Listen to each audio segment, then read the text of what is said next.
พิธีเปิดกองประชุมสุดยอดอาเซียนครั้งที่28และ29และกองประชุมสุดยอดอื่นๆที่ปิ่นอ้อมได้ไขขึ้นอย่างเป็นทางการในตอนบ่ายของมื้อนี้6 กันยายน 2016ที่หอประชุมแห่งชาตินครหลวงวิจันทร์ทางหมดนี้ติดตามได้จากคุณแพงวิไลพรทีมข่าวโทรภาพแห่งชาติมีรายงานเวลา 13:30 นาทีของวันที่ 6 กันยายน 2016 นี้กองประชุมสุดยอดอาเซียนครั้งที่28 29และกองประชุมสุดยอดอื่นๆที่ปิดอ้อมได้ไขขึ้นอย่างเป็นทางการที่หอประชุมแห่งชาติโดยการปิดเกียรติเข้าร่วมและกล่าวศูนย์ทดพจน์เปิดกองประชุมของประธานบุญยังวรจิตประธานประเทศแห่งสาธารณรัฐประชาธิปไตยประชาชนลาวซึ่งกองประชุมครั้งนี้แม่นดำเนินภายใต้คำขวัญหันวิสัยทัศน์ให้เป็นผู้ประทับเพื่อความเข้มแข็งของประชาคมอาเซียน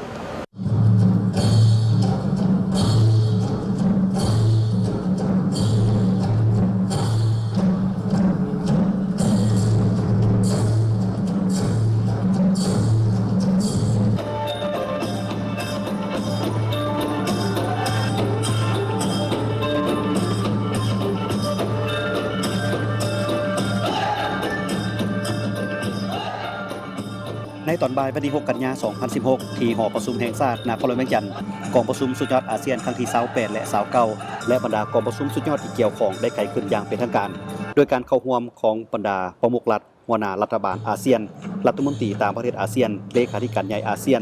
บรรดาผู้แทนแขกถึกเชิญและบรรดาสื่อมวลชนทั้งภายในและต่างประเทศเข้าร่วม Thank you very much. The show award.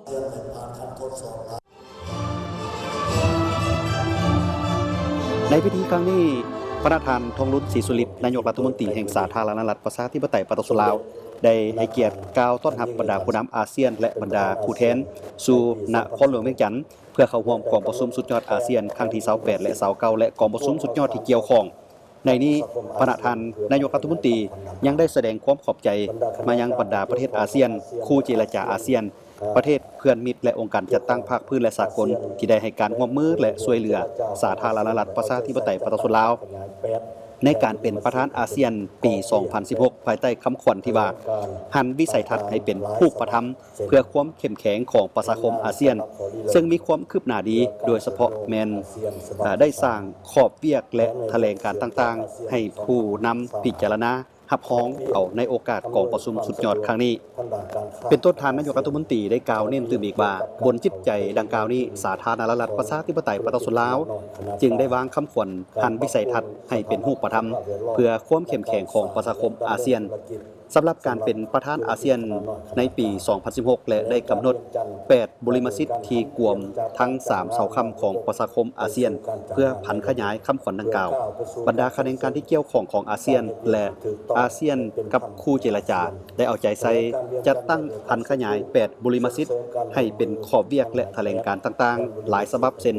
แผนงานสำหรับขอริเริ่มเพื่อการเชื่อมโยงอาเซียนฉบับที่ 3 แผนแม่บทการเชื่อมจอดอาเซียน 2025 ขอบเวียกอำนวยความสะดวกด้านการค้าอาเซียนขอบเวียกเกี่ยวกับการเข้าถึงแหล่งทุนของธุรกิจขนาดน้อยและขนาดกลางการปรับปรุงสภาพแวดล้อมในการสร้างตั้งและดำเนินธุรกิจสำหรับธุรกิจขนาดน้อยและขนาดกลางแถลงการเวียงจันทร์ว่าด้วยการหันเปลี่ยนจากการจ้างงานนอกระบบไปสู่การจ้างงานในระบบเพื่อก้าวสู่การส่งเสริมเวียกที่ถูกต้องและเป็นธรรมในอาเซียนแถลงการเวียงจันทร์ว่าด้วยการสุขยู่ส่งเสริมการร่วมมือด้านมรดกวัฒนธรรมอาเซียนแถลงการอาเซียนว่าด้วยอาเซียนเป็นหนึ่งเดียวในการตอบโต้ภัยพิบัติขนาดใหญ่ในภาคพื้นและนอกภาคพื้นแถลงการว่าด้วยการส่งเสริมการร่วมมือเพื่อการพัฒนาแบบยืนยงและแถลงการเวียงจันทร์ว่าด้วยการส่งเสริมการร่วมมือเพื่อพัฒนาพื้นฐานโครงสร้างในอาเซียนตะวันออกเฉียงใต้และอื่นๆ Thank you very much.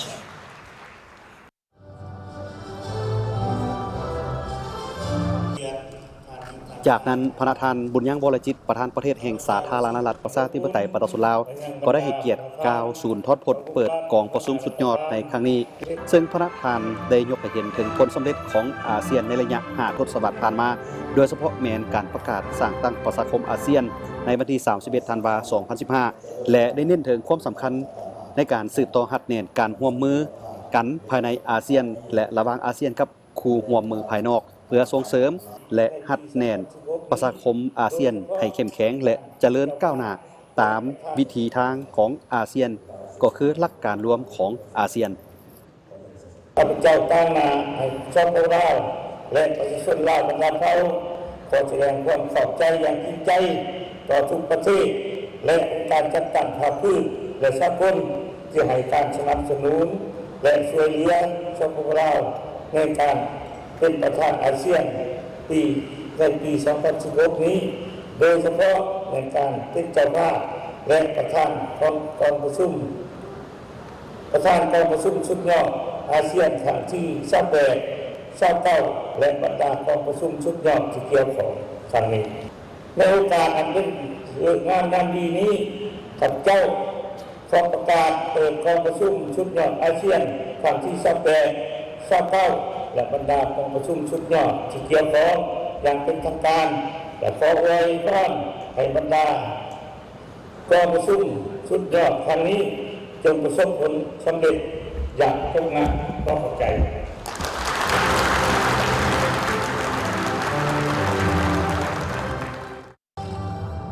กองประชุมสุดยอดอาเซียนครั้งที่28และ29และบรรดากองประชุมสุดยอดที่เกี่ยวข้องครั้งนี้จัดขึ้นบ่เฉพาะแต่ในท่ามกลางบรรยากาศที่อาเซียนร่วมสุมใจกันจัดตั้งปฏิบัติวิสัยทัศน์ประชาคมอาเซียน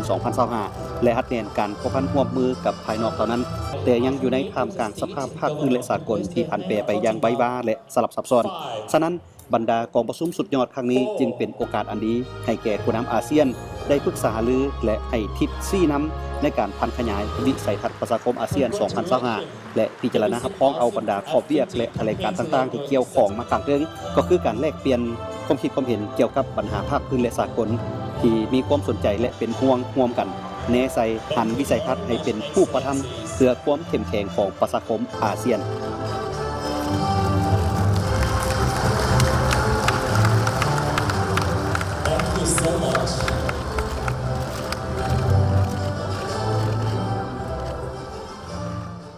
ภายหลังพิธีเปิดกองประชุมอย่างเป็นทางการแล้วประธานนายกรัฐมนตรีทองรุ้นศรีสุรินทร์ก็ได้สืบต่อเป็นประธานกองประชุมสุดยอดอาเซียนครั้งที่28ครบคณะกองประชุมสุดยอดอาเซียนครั้งที่28เป็นกองประชุมสุดยอดครั้งทมิตรภายหลังที่ได้ประกาศสร้างตั้งประชาคมอาเซียนในท้ายปี 2015 และเป็นกองประชุมสำคัญเพราะบรรดาผู้นำอาเซียนได้ปรึกษาหารือและกำหนดทิศทางสำหรับการร่วมมือของอาเซียนในต่อหน้าโดยเฉพาะในการจัดตั้งปฏิบัติวิสัยทัศน์ประชาคมอาเซียนปี 2025 และบรรดาแผนแม่บทสำคัญ3เสาคำประชาคมอาเซียนในใส่สืบต่อหัดแนนประชาคมอาเซียนให้มีความเข้มแข็งในสุดปีต่อหน้าในโอกาสนี้ผู้นำอาเซียนก็ได้รับพ้องเอาเอกสารสำคัญแนใส่พันขยายบรรดาบริมาสิทธิ์สำหรับการเป็นประธานอาเซียนของสาธารณรัฐประชาธิปไตยปตสลาวในปี 2016 ภายใต้คำขวัญหันวิสัยทัศน์ให้เป็นผู้ประทำเพื่อความเข้มแข็งของประชาคมอาเซียนซึ่งรวมมีแถลงการเวียงจันทร์ว่าด้วยการรับพ้องเอาแผนงานสำหรับข้อริเริ่มเพื่อการเชื่อมโยงอาเซียนฉบับที่ 3 แถลงการเวียงจันทร์ว่าด้วยการรับพ้องเอาแผนแม่บทสำหรับการเชื่อมจอดอาเซียน 2025 และแถลงการเวียงจันทร์ว่าด้วยการหันเปลี่ยนจากการจ้างงานนอกระบบไปสู่การจ้างงานในระบบเพื่อก้าวไปสู่การส่งเสริมเวียกที่ถูกต้องและเป็นธรรมในอาเซียนแถลงการเวียงจันทร์ว่าด้วยการสุขยุ่งส่งเสริมการร่วมมือด้านมรดกวัฒนธรรมอาเซียนขอบเวียกงานอำนวยความสะดวกทางด้านการค้าอาเซียนขอบเวียกว่าด้วยการเข้าถึงแหล่งทุนของธุรกิจจุลภาคขนาดน้อยและขนาดกลางของอาเซียนและเอกสารสำคัญอื่นๆในโอกาสนี้ผู้นำอาเซียนก็ได้ร่วมกัน